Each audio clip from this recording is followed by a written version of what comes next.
আসসালামু আলাইকুম, welcome to our YouTube channel আজান সাবরানস কিচেন। আজকে আপনাদের জন্য আমি নিয়ে এসেছি পাটিসাপটা পিঠা। পিঠাটি দেখতে যেমন সুন্দর, খেতেও খুব সুস্বাদু, আপনাদেরও ভালো লাগবে।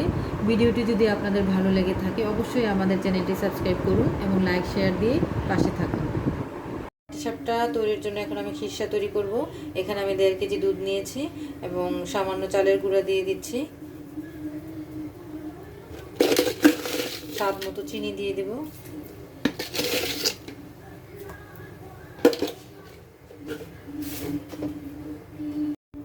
এখানে আমি একটার মতো নারকেল দিয়ে দিলাম।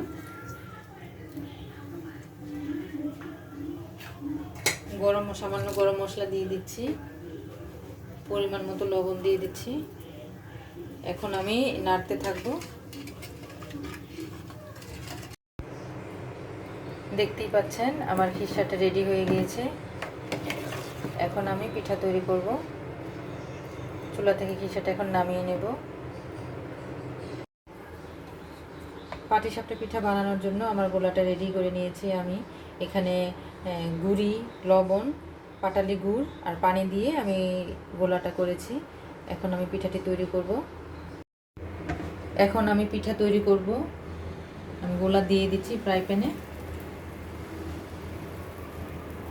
দেওয়ার পর হালকা ঘুরিয়ে নেবেন। তারপর কিছুক্ষণের জন্য ঢাকনা দিয়ে ঢেকে দিবেন। এখন আমি পুর দিয়ে দিচ্ছি।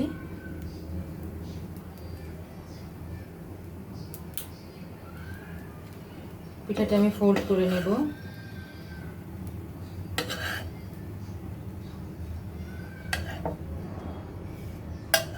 আমার পিঠা রেডি হয়ে গিয়েছে।